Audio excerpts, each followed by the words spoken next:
Thanks for joining me for day 2 of my Winnipeg to Whiteshell fat biking tour. Yesterday I completed about 85 kilometers on my Trek Farley on my way to the Whiteshell via the power lines. Today we started along the power lines and have gone on to some of these back service roads which are pretty uninhabited.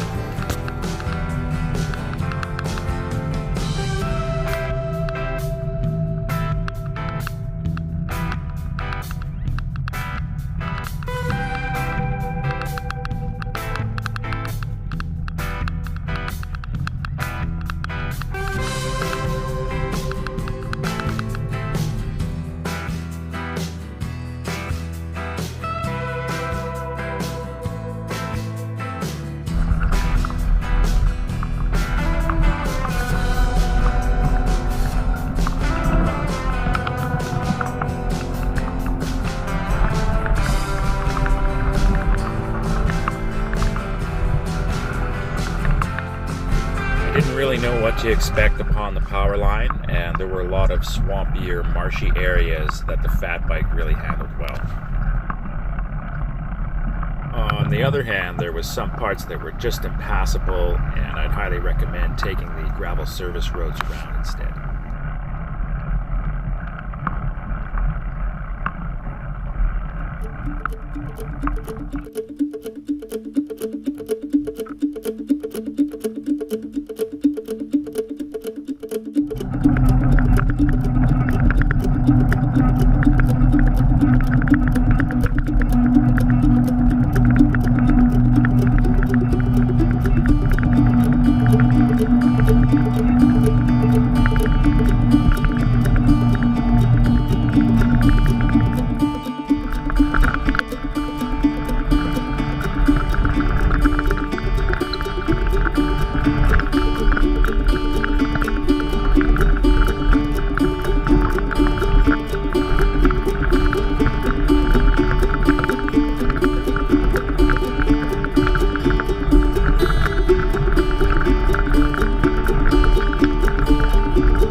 Fat bike, the ultimate gravel bike.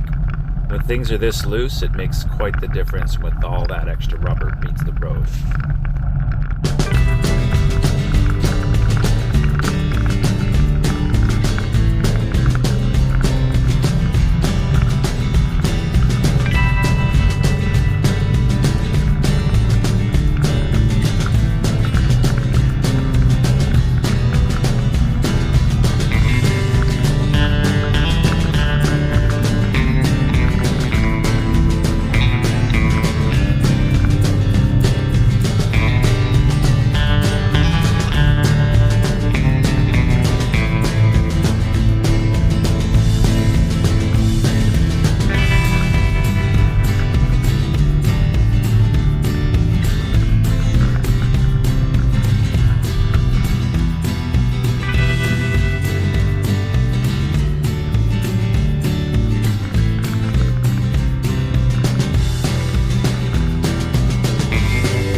stopped to refuel my supplies at Greenway Grocery. Got water, ice cold Slurpee on this plus 30 degrees Celsius day. What a relief.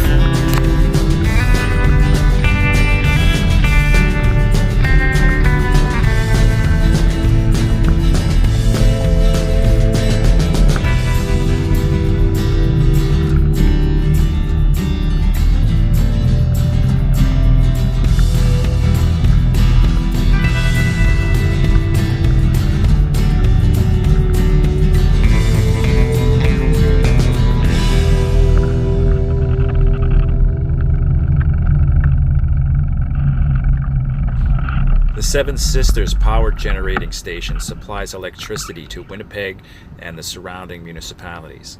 It was built in 1929.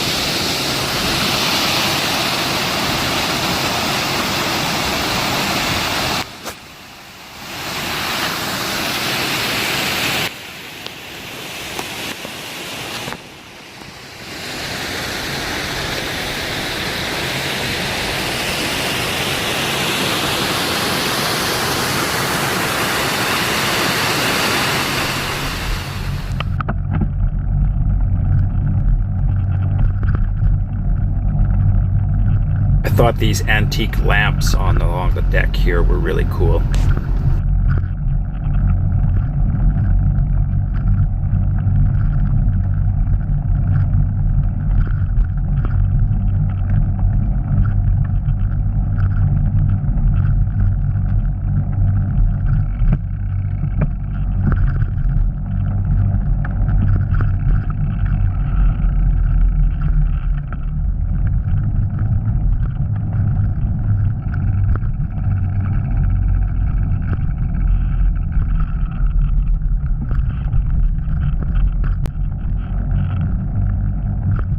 I really would have liked to take a tour of the inside of this building.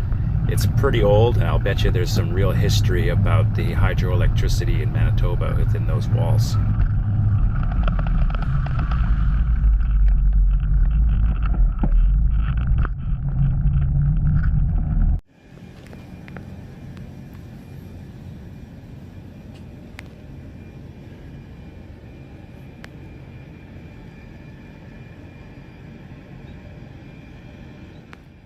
From the Seven Sisters Dam, I picked up the Trans-Canada Trail, or the Great Trail, and it follows along the lakeside here. It's a man-made shore, and really nice path to go out for the day, or as a place to start your trip through the Whiteshell on the Great Trail.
The turn and ended up rolling down into this beautiful meadow. At the end of the day, I would say it was probably worth the extra 20 kilometers, but it did kind of take a bite out of where I intended to be by the end of the day.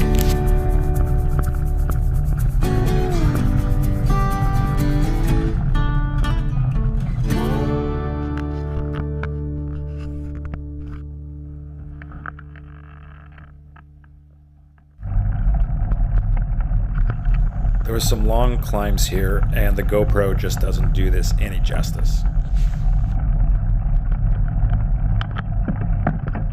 Once I determined that I was going downhill for far too long, I double-checked my GPS, and sure enough, I had missed the turn. So I went back up out of the meadow and down this route looking for the turnoff, and I noticed this sign for the snowmobile trail, which is actually the route I'm looking for. It's covered by those trees.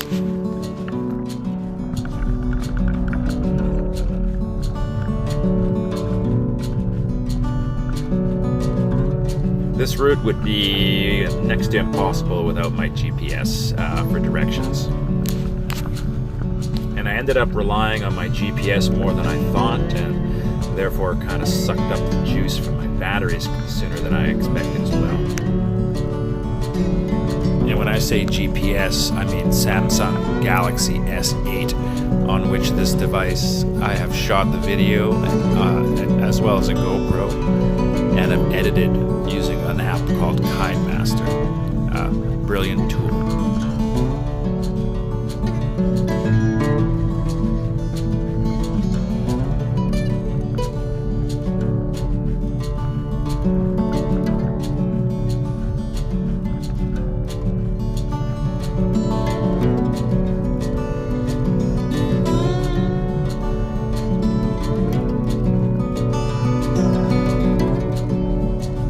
And here's the turn I missed, conveniently marked with that tiny orange blaze on the right.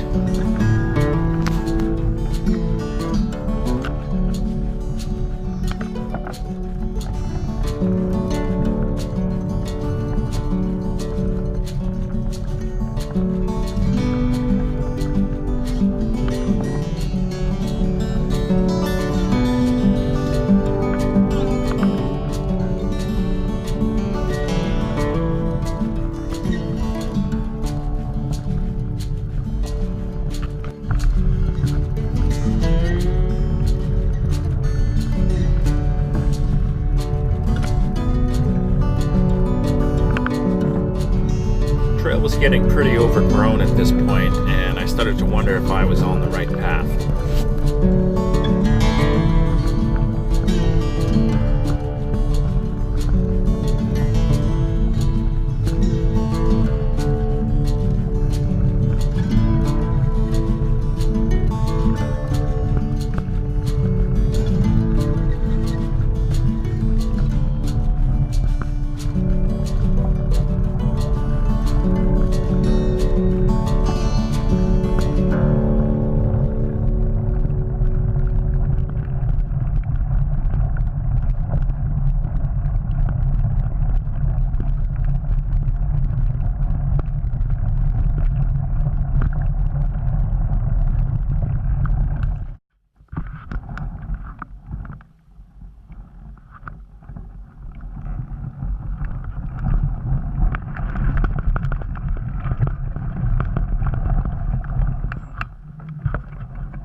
This was a very cool place to stop, and had it been later in the day, I probably would have stayed here overnight. Lake, there was actually little trout swimming around in there. I would have loved to go for a swim, but I had many miles to go still. I will definitely be back to visit this spot.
Eleanor Lake was one of the first beaches that I stopped at for a swim, and a plus 30 degrees Celsius day. Where is everybody?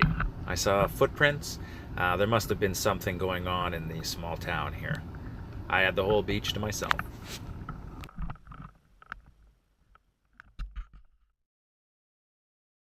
Can't say how much I appreciated this clean, pristine bathroom. I think this will be the camp spot for tonight.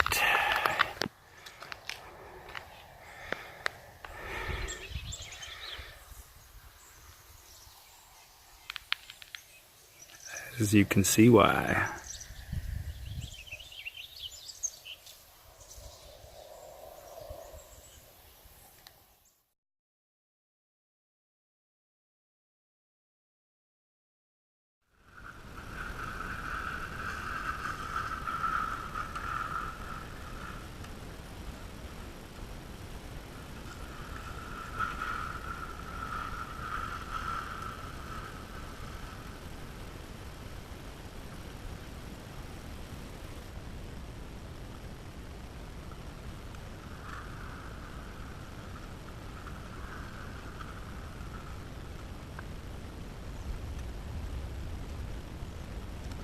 I decided to take the tent on this tour.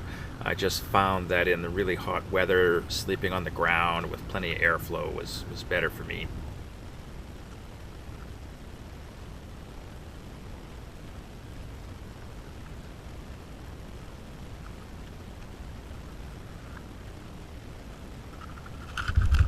Although the hammock may have worked out better here since I couldn't get a peg into the solid stone, I intended to use the logs here to stretch out my tent and keep its shape. The tent itself is a Columbia Frost Ridge 2, and this is an old tent I bought maybe 10 years ago, and I've had pretty good success with it. Very lightweight, aluminum poles. I do wish it was more freestanding, and even after all this time it's still waterproof and no rips or tears. It's forecast to be a beautiful night, so no reason to batten down the hatches. Once I've got my tent set up, I'll throw my sleeping bag in and inflate my sleeping pad, which is a Climat insulated pad. Coffee time.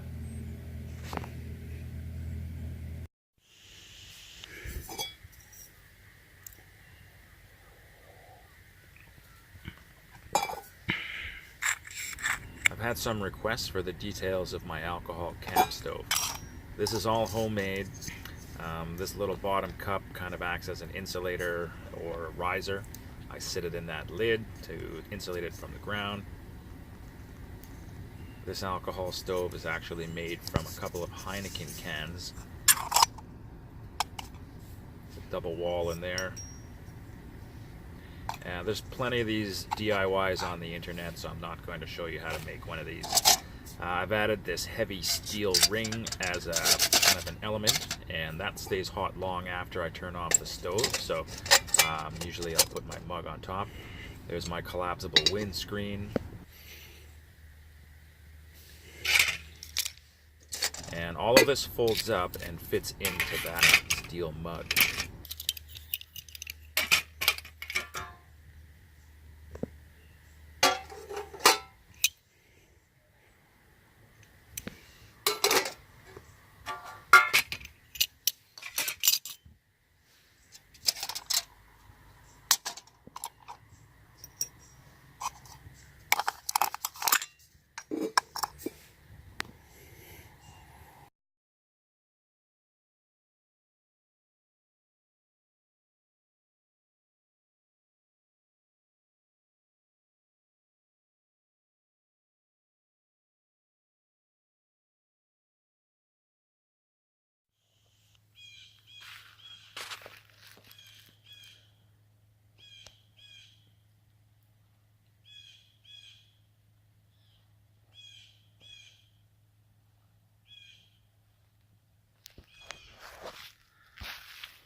The sun is setting, the campsite is set up.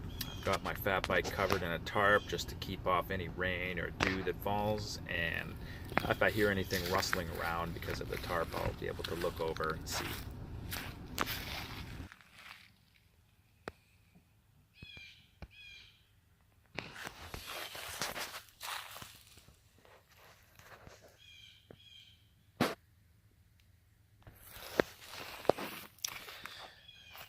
Most importantly, my wool socks are dry for sleeping.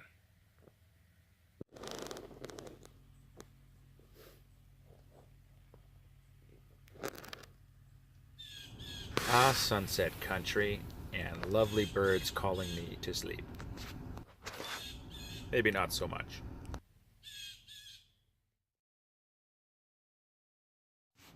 Had another solid day on the fat bike today, 86 kilometers. Things are looking way more adventurous for tomorrow.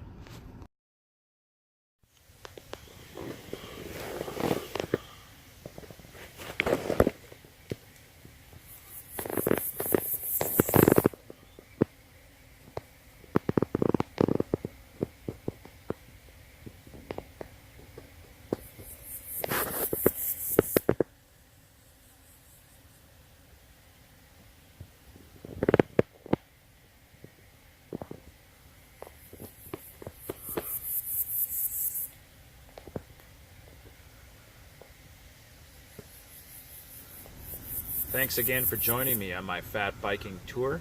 I hope that you'll subscribe and join me for episode 3. Good night, all-weather cyclists, from the mosquitoes and I. Have a great night.